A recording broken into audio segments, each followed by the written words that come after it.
السلام علیکم، میں ہوں امداد سومرو۔ بجلی گرا دی گئی ہے، پیٹرول بم چلا دیا گیا ہے، حکومت اپنے پاؤں میں بیڑیاں خود ہی باندھے جا رہی ہے۔ جو جال عمران خان بچھا گئے تھے اسی جال میں حکومت پھنستی جا رہی ہے۔ پنجاب کا بحران ہے کہ حل ہونے کو نہیں آ رہا اور چیئرمین نیب چلے گئے۔ بالآخر چھٹی ہو گئی چیئرمین نیب کی، جاوید اقبال صاحب کی، جو 4.5-5 سال براجمان رہے اس عہدے پر اور متنازع ترین چیئرمین نیب کے طور پر ان کو جانا جائے گا۔ ان کی شخصیت جو ہے وہ یہ ہوگی کہ جو ان کو لے کر آئے سب سے پہلے انہی کو ہتھکڑیاں لگائیں اور پھر اپنے عہدے کا ناجائز استعمال کر کے خواتین کو ابیوز کرنا، یہ تک ان کے ریکارڈ پر آ چکا ہوا ہے۔ ناقابل تردید ظاہر ہے، اس کی اب کوئی تردید تو نہیں کر سکتا۔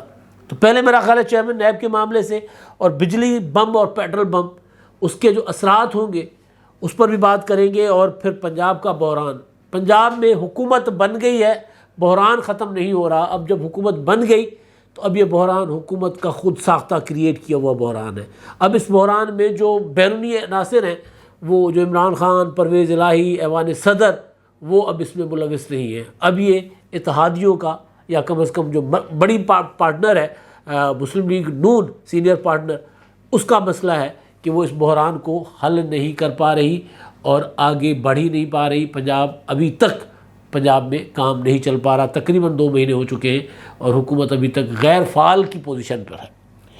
تو پیٹرول بم، بجلی بم، ایک ہی دن پر کل حکومت نے ایک تو بجلی کی قیمتیں بڑھا دی، تقریباً 8 روپے فی یونٹ وہ اپنا نیپرا نے بھیج دی سمری حکومت کو، اور ظاہر ہے اس میں حکومت کیا کرے گی، زیادہ سے زیادہ کوئی تھوڑا بہت رعایت کر کے عوام کو، حاتم طائی کی قبر کو لات مارے گی، جس طرح عمران خان صاحب لات مارا کرتے تھے کہ سمری ذرا منگوایا کرتے تھے زیادہ اس میں اپنا کہ 10 روپے بڑھانے کی، اور پھر بڑھا دیتے تھے 4 روپے، یعنی جتنی ضرورت ہوتی تھی اتنی بڑھا دیتے تھے، لیکن عوام کے سر پر احسان چڑھایا جاتا تھا، اور پھر یہ مثبت رپورٹنگ کی جاتی تھی کہ جی وزیر اعظم صاحب نے عوامی فیصلہ کر دیا، عوامی مقبولیت کا فیصلہ کر دیا۔ تو شاید زیادہ سے زیادہ یہ بھی وہی کریں گے کہ جی سمری آئی ہے 8 روپے کی تو 4 روپے بڑھا دیں گے۔ ابھی پیچھے بجلی کا قیمتیں بڑھائیں، پیٹرول کی قیمتیں اس حکومت نے 60 روپے لیٹر میں بڑھائی ہیں، 60 روپے، پہلے 30 روپے اور 30 روپے کل بڑھا دیے پیٹرول اور ڈیزل۔ تو اب اس سے ظاہر ہے مہنگائی کا جو طوفان آئے گا وہ سنبھالا نہیں جائے گا اگر اس حکومت کے پاس اس طوفان کو سنبھالنے کے لیے کوئی متبادل بندوبست نہیں ہے۔ متبادل بندوبست کیا ہو سکتا ہے؟ مہنگائی ہونا بذات خود کوئی ایشو نہیں ہے۔ جب عمران خان صاحب کی حکومت تھی، جب وہ یہ کہتے تھے کہ جی پاکستان میں مہنگائی دنیا کے تمام تر ممالک سے کم ہے، تو ہم کہتے تھے جی بالکل کم ہے، لیکن قوت خرید کیا ہے، لوگوں کی انکم کیا ہے؟ دنیا کے جن ممالک کا وہ موازنہ کرتے تھے ان ممالک میں لوگوں کی پر کیپٹا انکم جو تھی، فی کس آمدن جو تھی، وہ اس مہنگائی کے مقابلے میں کہیں زیادہ تھی۔ لوگوں کی انکم زیادہ تھی تو لوگ تگڑے تھے۔ جو چیز ان کو 4 روپے میں ملتی تھی، فرض کر لیتے 4 روپے میں ملتی تھی، ان کے پاس اس 4 روپے کی خریدنے کی سکت تھی۔ لیکن پاکستان میں لوگوں کی انکم کم ہے، جو چیز یہاں پر 2 روپے میں ملتی ہے وہ 2 روپے کی چیز خریدنے کی ان میں سکت نہیں ہے، تو اس حساب سے پاکستان میں زیادہ مہنگائی ہے۔ یہی گزارش ہم تب بھی کرتے تھے، اور یہی تنقید اس حکومت پر بھی کہ بھائی پہلے تو کم از کم لوگوں کی قوت خرید بڑھانے کا تو کوئی بندوبست کیجئے۔ مطلب اتنا بڑا، ظاہر ہے مان لیتے ہیں کہ جی IMF، عمران خان صاحب آپ کو IMF کے پاس جکڑ کر چلے گئے ہیں، بالکل اس میں کوئی بھی شک نہیں ہے۔ عمران خان صاحب کی حکومت نے IMF کے ساتھ ایسا معاہدہ کیا حفیظ شیخ کے زمانے میں، اور اس کے بعد اس کو شوکت ترین صاحب نے آ کے مزید آگے بڑھایا، تو اور اس معاہدے کو شوکت ترین نے کہا کہ یہ معاہدہ اتنا خطرناک ہے کہ اس پر اگر عمل درآمد کریں گے تو پاکستان میں مہنگائی کا طوفان آئے گا، کرپشن بڑھے گی اور پھر حالات سنبھالے نہیں جائیں گے۔ عمل کیا عمران خان صاحب کی حکومت نے، عمل کر کے قسط لے لی، ایک قسط لے لی، اور قسط لینے کے بعد پتہ چل گیا کہ ہم جا رہے ہیں، تو انہوں نے معاہدے پر عمل درآمد روک دیا کہ آنے والے خود بھگتیں گے۔ وہ جو کہتے ہیں نا کہ بارودی سرنگیں بچھا کر چلے گئے، یہ بات غلط نہیں ہے۔ عمران خان صاحب ایک ایسا معاہدہ کر گئے جس معاہدے کے بعد یہ ساری چیزیں کرنی پڑ رہی ہیں۔ تو عمران خان صاحب جو کہہ رہے تھے کہ پاکستان ڈیفالٹ کی طرف جا رہا ہے، اگر پاکستان ڈیفالٹ کی طرف جائے گا تو پھر دفاع کمزور ہوگا. ظاہر ہے دفاع کمزور ہوتا ہے جب آپ کے جو معیشت کمزور ہوتی ہے یا ملک ڈیفالٹ کر جاتا ہے تو جہاں جہاں اخراجات ہو رہے ہوتے ہیں وہ سارے کے سارے روک دیے جاتے ہیں. ایک حوالے سے تو عمران خان صاحب کی بات یہ ٹھیک تھی کہ پاکستان کمزور ہوگا، پاکستان کو نقصان پہنچے گا، مگر اس کا دوسرا جو اصل جو ریزن تھا وہ عمران خان صاحب کہہ رہے تھے کہ ان کی حکومت کو گھر بھیجنے کی وجہ سے یہ سارا کچھ ہوا ہے. یہ ایسا نہیں ہے، ان کی حکومت یہ سارا کچھ کر کے گئی ہے عمران خان صاحب کی، اور یہ والی حکومت اسی کے اوپر چل رہی ہے، لیکن لوگوں کو ریلیف نہیں دے پا رہی یا نہیں دے رہی. نیت نہیں ہے، ارادہ نہیں ہے، ابھی کچھ نہیں کہہ سکتے کیونکہ ابھی ان کو 2 مہینے ہوئے، 2 مہینے بھی نہیں ہوئے، ابھی 1 ماہ 18 دن میرا 45 دن ہوئے ٹوٹل، 1.5 مہینہ تقریباً. 1.5 مہینے کی حکومت سے ابھی ظاہر ہے حساب کتاب تو نہیں لینا، لیکن جو کر رہے ہیں اس کی تو بات ہو سکتی ہے. اور بات کہ حکومت نے ایک ظالمانہ فیصلہ کیا ہے، ظالمانہ فیصلہ ہے. ظاہر ہے اس سے غریب جو ہے مزید پسے گا. اس سے یہ ہوگا کہ جو غربت کی لکیر سے نیچے زندگی گزارنے والے بیچارے وہ تو ویسے ہی رینگ ہی رہے ہوتے ہیں. جو غریب جو ایک وقت کی روٹی کھاتے تھے وہ غربت کی لکیر کے نیچے چلے جائیں گے. جو سفید پوش جس کا بھرم ہے تھوڑا بہت، وہ بھرم بھی جاتا رہے گا. تو اس حکومت کو اگر عمران خان صاحب کے انجام سے بچنا ہے، عمران خان صاحب کا انجام آپ دیکھ رہے ہیں کہ خان صاحب اب اپنے آپ کو ایک شہر تک محدود کر کے، ایک صوبے تک محدود کر کے بیٹھ گئے، نکل نہیں پا رہے. ٹھیک ہے لانگ مارچ نکالا، سارا کچھ کیا، مگر پھر آہستہ آہستہ جیسے ان کی حقیقت قوم پر کھلتی جا رہی ہے ویسے ویسے وہ محدود ہوتے جا رہے ہیں، سکڑتے جا رہے ہیں ان کی سیاست. تو ایک تو یہ ہے کہ جی جو مہنگائی کی گئی ہے یہ مہنگائی ظالمانہ ہے، اور اس کے اثرات سے لوگوں کو محفوظ رکھنے کے لیے حکومت کو فوراً کوئی چیز کرنی ہوگی، ورنہ پھر حکومت جو بحران باقی بحرانوں سے تو نکل گئی، لیکن یہ والا جو بحران ہے یہ حکومت کو کہیں جانے نہیں دے گا. یہ حکومت کو نگل جائے گا. مہنگائی کا جو بحران آئے گا، سیاسی بحران سے یہ حکومت نکل گئی ہے. عمران خان صاحب اپنے سب سے بڑے دشمن آپ ہیں. عمران خان صاحب کا بندوبست اس حکومت کو کرنے کی ضرورت ہی نہیں ہے، وہ اپنا بندوبست خود کیے جا رہے ہیں. ایسی باتیں کر رہے ہیں، ایسی تقریریں کر رہے ہیں کہ بندوبست کرنے والے ان کا خود بندوبست کریں گے. کل بلکہ ایک اجلاس ہوا اپنا وفاقی حکومت کا، جس میں عمران خان صاحب کے اوپر مقدمہ درج کرنے اور خاص طور پر جو اسلام آباد میں جو انہوں نے کیا اور جو تقریریں کر رہے ہیں جس طرح کی، تو اس پر مقدمہ درج کرنے پر غور و خوص ہو رہا تھا. رانا ثناءاللہ صاحب کی خواہش تھی کہ مقدمات درج کرنے چاہیے. تو عمران خان صاحب پر حکومت مقدمات نہ بھی درج کرے تو عمران خان صاحب اپنے خلاف بہت بڑا کیا کہتے ہیں بندوبست اپنا کر رہے ہیں، اپنے خلاف ایک بہت بڑا محاذ خود ہی کھڑا کر رہے ہیں خان صاحب. اب دیکھیں عمران خان صاحب جو لاڈلے ہوا کرتے تھے، جن کے لیے میڈیا کو انسٹرکشنز تھی کہ عمران خان صاحب جو کہے، جب کہے، جیسے کہے وہ ہونا چاہیے. خان صاحب کو کے لیے 6 مہینے کی مثبت رپورٹنگ کی جائے، یہ سارا کچھ کہا جاتا تھا میڈیا کو. اور اب یہ ہے کہ عمران خان صاحب کا انٹرویو جہاں چلا وہ وہاں پروگرام بند کر دیا گیا. سمیع ابراہیم کا پیمرا نے بند کروا دیا. میڈیا کو انسٹرکشنز گئی ہیں کہ جی عمران خان کے انٹرویوز کا وہ حصہ جس کی وجہ سے سمیع ابراہیم کا پروگرام بند ہوا ہے وہ آپ نے نہیں چلانا. وہ حصہ کیا تھا؟ پاکستان کی سیکورٹی، پاکستان کی فوج کمزور ہوگی، تباہ ہو جائے گی اور ملک کے 3 ٹکڑے ہو جائیں گے، اس طرح کی باتیں انہوں نے کی تھی. تو وہ حصہ نہیں چلایا جائے، وہ پابندی لگا دی گئی. تو عمران خان صاحب اپنے خلاف خود بڑا محاذ کھڑا کر رہے ہیں، اور خود ہی عمران خان صاحب اپنی سب سے بڑی مخالفت ہے، اپنا سب سے بڑا بندوبست خود ہی ہے. تو حکومت کو خان صاحب کا بندوبست کرنے کی ضرورت نہیں ہے. خان صاحب ایسے کام کر رہے ہیں کہ خود بخود اس میں پھنستے جائیں گے. اب الیکشن کمیشن آف پاکستان جس پر عمران خان صاحب سب سے زیادہ غصے میں، اور اب وہ دوبارہ عمران خان صاحب کے نشانے پر ہوگا. عذاب وہ کیا ہوگا؟ الیکشن کمیشن کی شامت سمجھے کہ وہ آ گئی ہوئی ہے کہ الیکشن کمیشن آف پاکستان نے تحریک انصاف نے جو درخواست دی تھی، پٹیشن دائر کی تھی کہ پنجاب کے جو 25 ارکان منحرف ارکان جو ڈی سیٹ کر دیے گئے ہیں، ان میں جو ان کے مخصوص نشستوں والے ارکان تھے ان کی جو ہے وہ کر دے 5 ارکان ان کو نوٹیفائی کر دیں. یعنی مخصوص نشستوں کا یہ ہوتا ہے کہ ہر پارٹی اپنی ایک لسٹ دیتی ہے. اگر ایک پارٹی کے حصے میں 10 ارکان آتے ہیں تو ٹاپ والے 10 ارکان جو ہیں وہ خواتین ارکان وہ منتخب ہو جاتی ہیں، نامینیٹ ہو جاتی ہیں اور نوٹیفائی کر دیا جاتا ہے ان کو. اگر ان میں سے کوئی فوت ہو جائے، ریزائن کر جائے، تو پھر ان کی جگہ یا ان کو نااہل کر دیا جائے کسی بھی وجہ سے، تو ان کی جگہ جو اگلے نمبر پر ہوتی ہے، فرض کر لیتے ہیں کہ 10ویں نمبر والی ہو گئی، ایک ہو گئی اگر ایک اگر نااہل ہو گئی تو 10 سیٹیں تھیں تو 11ویں نمبر والی خود بخود وہ ایم پی اے اپنا ہو جائیں گی، اور نامزد تو پہلے تھی تو وہ نوٹیفائی کر دیا جائے گا۔ تو پی ٹی آئی نے یہ درخواست کی تھی کہ جی ہمارے 5 گئے تو ہماری جو نچلی فہرست میں جو باقی 5 تھے، آخری 5، ان کو آپ نوٹیفائی کر دیں۔ تو اس پر الیکشن کمیشن نے کہا کہ یہ معاملہ ذرا ڈیفرنٹ ہے، معاملہ اس طرح ہے کہ ہاؤس مکمل ہوگا اور اس کے بعد جس کے پاس جتنی اکثریت ہوگی اکارڈنگلی یہ والی جو خالی ہونے والی سیٹیں ان میں تقسیم ہوگی۔ تو اس پر اب 20 جو جنرل سیٹیں اس پر انتخابات ہونے ہیں 17 جولائی کو۔ تو اب 17 جولائی کے انتخابات کے بعد جا کر تحریک انصاف کو یہاں سے کچھ اگر انتخابات جیتتے ہیں تو کوئی ایک آدھ سیٹ مل جائے گی، یہ 20 سیٹیں۔ اگر یہ 20 سیٹیں نہیں جیتیں گے تو پھر جن کا جو شیئر بنے گا اکارڈنگلی ان کو وہ مل جائے گا۔ ظاہر ہے پی ٹی آئی کا بنے گا، اس میں یہ نہیں ہے کہ 20 سیٹوں پر ہی سارا فیصلہ ہوگا، ایک آدھ سیٹ پی ٹی آئی کی طرف جا سکتی ہے۔ اور پی ٹی آئی ابھی فوراً یہ اس لیے چاہتی ہے کہ یہ ان پر نوٹیفیکیشن ہو جائے۔ اگر وہ نوٹیفائی ہو جاتی ہیں تو پھر حمزہ شہباز کے پاس میجورٹی ختم ہو جائے گی، تو پھر تحریک انصاف جو ہے وہ کوششیں کرے گی کہ حمزہ شہباز کی حکومت ختم کرنے کے لیے کوئی جگاڑ لگائے، کوئی بندوبست کرے۔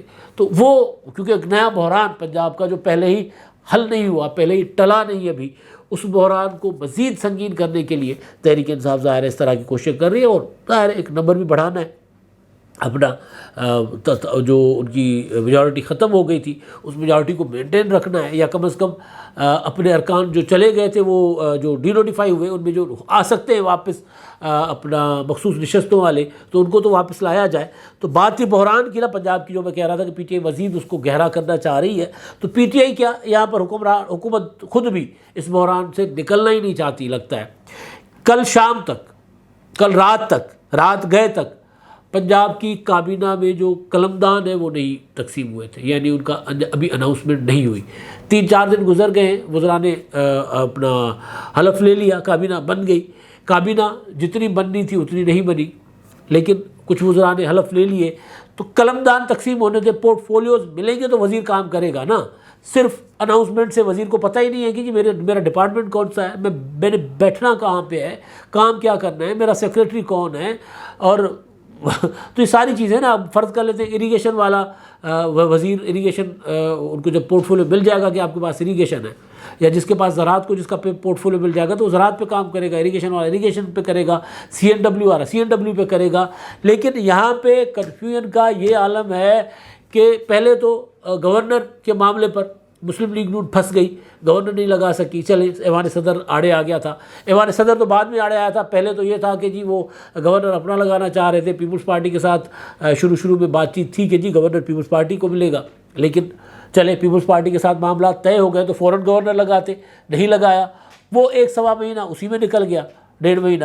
اور اب جب گورنر آ گیا، حلف ہو گئے، کابینہ کا اگلا مرحلہ بھی تقریباً تیار پڑا ہوا ہے، لیکن حکومت کام کرنے کو نہیں آ رہی، اور اس کے پیچھے وجہ یہ ہے کہ خود حکومت اس بحران سے نکل ہی نہیں رہی۔ اختلافات، پیپلز پارٹی جو پورٹ فولیوز مانگ رہی ہے، مسلم لیگ نون وہ پورٹ فولیوز دینا نہیں چاہ رہی، پیپلز پارٹی وہ پورٹ فولیوز لینا نہیں چاہ رہی، لینے سے انکاری ہے جو مسلم لیگ نون دے رہی ہے۔ تو یہ جو چھوٹی چھوٹی چیزیں ہیں یہ اس حکومت کو کمزور کر رہی ہیں۔ یہ جو حکومت آئی ہے کچھ دنوں کے لیے آئی ہے، ظاہر ہے 1-1.25 سال حکومت کے لیے بہت تھوڑا عرصہ ہوتا ہے، کچھ دنوں کے لیے آئی ہے، بحران میں تھی، بحران سے نکل کر خود اپنے لیے بحران کا گڑھا اپنے لیے، مرکز میں بجلی پیٹرولیم کی قیمتیں بڑھا کر حکومت بحران پیدا کر رہی ہے، اور پنجاب میں حکومت نہ بنا کر حکومت خود اپنے لیے بحران پیدا کر رہی ہے۔ حکومت کیا ہوتی ہے؟ وزیر اعلیٰ، اور وزیر اعلیٰ کے نیچے کابینہ۔ تو وزیر اعلیٰ تو ہے، کابینہ ہے ہی نہیں، وزیروں نے حلف تو لے لیا، پورٹ فولیوز نہیں ہے۔ تو اس سے بڑی بدقسمتی یا اس سے بڑی کیا کہیں لفظ استعمال کریں، نالائکی اور کیا ہو سکتی ہے کہ کابینہ بن گئی ہے لیکن وزیروں کو بتا ہی نہیں جا رہا کہ انہوں نے کرنا کیا ہے، کس کا پورٹ فولیو کیا ہوگا۔ تو یہ تو معاملہ تھا پنجاب کا۔ اب اصل چیز جو تھی وہ ہے اسی بحران کو لے کر پرویز الہی صاحب وہ بحران کو مزید سنگین کر رہے ہیں۔ پنجاب حکومت کا معاملہ اور پنجاب اسمبلی کا معاملہ دو الگ الگ معاملات ہیں۔ ظاہر ہے حکومت کام کرتی ہے اور حکومت کے کام جو ہے اسمبلی میں بتائے جاتے ہیں، گنائے جاتے ہیں، اور لیجسلیشن اسمبلی میں ہوتی ہے۔ تو اسمبلی کو پرویز الہی صاحب چلنے نہیں دے رہے۔ اسمبلی کا اجلاس تھا جو 6 جون کو بلایا گیا تھا، پہلے مختلف تاریخیں تھیں، اب 6 جون کو گیا، اور 6 جون کے بعد اب 16 جون کو۔ پرویز الہی صاحب اجلاس ہونے ہی نہیں دے رہے، ہر اجلاس کی تاریخ سے 2-4 دن پہلے نئی تاریخ ڈال دیتے، تاریخ پر تاریخ دے رہے ہیں، بالکل اسی طرح جس طرح عمران خان صاحب لانگ مارچ کے لیے تاریخ دے رہے ہیں۔ تو یہاں پر بھی الگ سے مسئلہ ہے کہ ایک بحران ہے حکومت کا، دوسرا بحران ہے ایوان کا۔ ایوان کے اندر اگر ایوان نہیں چلے گا تو پھر حکومت کیسے چلے گی؟ جیسے تیسے کر کے حکومت تو چل جائے گی، لیکن ایوان کی کارروائی نہیں ہوگی تو پھر لیجسلیشن کہاں ہوگی؟ تحریک عدم اعتماد اسپیکر کے خلاف وہ لائی جا سکتی ہے، ایک آئی تھی، وہ اسپیکر نے بڑا جگاڑ لگا کہ وہ مسترد کروا دی۔ اس کے اوپر ابھی تک پتہ ہی نہیں ہے کہ مسلم لیگ نون کتنی سنجیدہ ہے اسپیکر کو گھر بھیجنے میں یا نہیں ہے سنجیدہ، مطلب وہ بھی سمجھ نہیں آ رہی ہے۔ یعنی ایک عجیب و غریب قسم کا کنفیوژن کریٹ کیا ہوا ہے مسلم لیگ نون نے کہ وہ پنجاب کو چلانا بھی چاہتے ہیں یا نہیں چلانا چاہتے، سمجھ ہی نہیں آ رہی۔ ظاہر ہے کیوں نہیں چلانا چاہ رہے ہوں گے، لیکن پھنس گئے ہوئے۔ اور اب وہ جو بحران تھا نا، جو ان کے اوپر مسلط کیا گیا بحران تھا، جو ان کے لیے کریٹ کیا گیا تھا، اس سے نکل گئے ہیں۔ اب خود اپنے بحران کریٹ کیے جا رہے ہیں۔ جو چیزیں ہو سکتی ہیں، پرویز الہی کو گھر بھیجا جا سکتا ہے، نہیں بھیج رہے۔ کابینہ بنا کر کام پر سب کو لگایا جا سکتا ہے، نہیں کر رہے۔ تو بہرحال ایک اور تھے بحران، پاکستان کے بحران کے بڑے ذمہ دار، بہت بڑے۔ یہ میں نہیں کہہ رہا، پاکستان کی عدالتوں نے بھی کہا، پاکستان کے بڑی سیاسی لیڈرشپ نے کہا، اور پاکستان کی پارلیمنٹ نے کہا۔ چیئرمین نیب جاوید اقبال صاحب وہ اب چلے گئے ہیں، ان کی چھٹی کرا دی گئی ہے۔ وہ اسی آس پہ بیٹھے ہوئے تھے، اسی آس پہ نوٹسز بھیج رہے تھے۔ آخری نوٹس تو بلکہ نیب نے بھیجا ہے اپنا جنرل مزمل، جو سابق چیئرمین تھے وابڈا کے، ان کو بھی، ان کے اوپر بھی تحقیقات شروع ہو گئی ہیں۔ ان کے لیے کہا جاتا ہے کہ وہ جی اپنا عمران خان صاحب کے بہت قریبی تھے، اور لگایا تو ان کو نواز شریف صاحب نے ہوا تھا، لیکن عمران خان کے دور میں انہوں نے کنٹینیو کیا، تو وہ چیئرمین وابڈا رہے۔ تو انہوں نے ان کو بھی انہوں نے نوٹس بھیجا، آخری نوٹسز جو تھے وہ جو وابڈا اپنا نیب سے وہ ان کو گئے تھے۔ تو جو جاوید اقبال صاحب چیئرمین نیب، نواز شریف صاحب کے زمانے میں، شاہد خاقان عباسی کے زمانے میں، وہ اپنا اپوزیشن لیڈر خورشید شاہ اور وزیر اعظم شاہد خاقان عباسی کی مشاورت سے ان کو لگایا گیا تھا۔ عمران خان صاحب کا دور آیا، عمران خان کا دور کیا آیا، اس سے پہلے ہی پیپلز پارٹی اور مسلم لیگ نون کے خلاف انہوں نے دفتر کھول دیے ہوئے تھے، اور پھر لمبی تقریریں کرتے تھے، اور لمبے دعوے بھی کرتے تھے۔ ان کے باقی تنازعات تو اپنی جگہ، لیکن سب سے بڑا تنازع مالی حوالے سے جو بنا وہ پبلک اکاؤنٹس کمیٹی کا تھا۔ نیب کا دعویٰ ہے کہ انہوں نے 533 ارب روپے ریکور کیے۔ پبلک اکاؤنٹس کمیٹی نے قومی اسمبلی کی، جو سب سے بڑا احتساب کا ادارہ ہے نیب کے بھی اوپر، انہوں نے بلایا، انہوں نے کہا کہ جناب حساب کتاب دیں، بتائیے کتنے پیسے کہاں سے آئے، کہاں گئے۔ حساب کتاب نہیں دیا، ادھر ادھر کرتے رہے، پھر جانے سے انکار کی رہے۔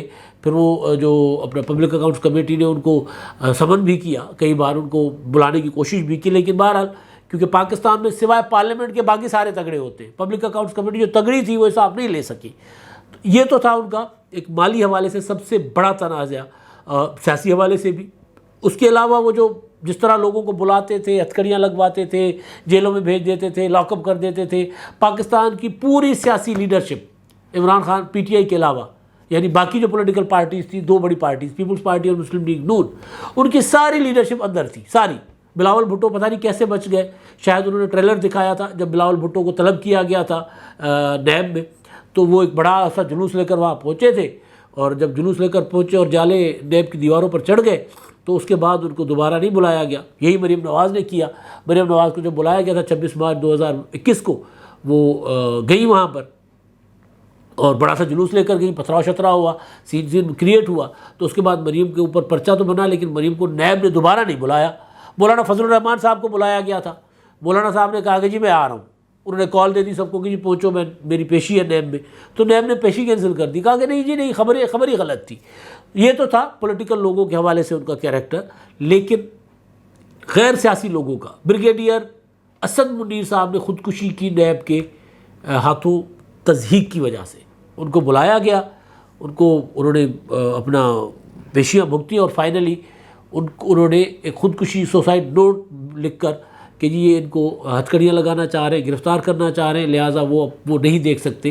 انہوں نے ساری زندگی باوقار انداز میں گزاری ہے، اور انہوں نے کچھ کیا بھی نہیں ہے، اور اس کے باوجود اگر ان کو ہتھکڑیاں لگیں تو انہوں نے پھر خط لکھا اس وقت کے چیف جسٹس صادق اور امین کے سرٹیفکیٹ بانٹنے والے ثاقب نثار صاحب کو کہ جی دیکھیں یہ ہوا ہے، اور خط لکھ کر سوسائڈ کر دیا، لیکن کچھ نہیں ہوا۔ وہ اس کے علاوہ کئی پروفیسرز کو کی ہتھکڑیاں لگی ہوئی، جو ایک پروفیسر کی ہتھکڑی لگی ہوئی لاش ملی، کئی لوگ نیب کی کسٹڈی میں حوالات میں مر گئے. تو نیب جو ہے وہ ان کے دور میں جتنا متنازع رہا شاید سیف الرحمان کے دور میں بھی نہیں تھا. سیف الرحمان کے دور میں احتساب بیورو کمیشن تھا، وہیں سے بنا تھا، پھوٹا تھا نواز شریف صاحب کے زمانے میں.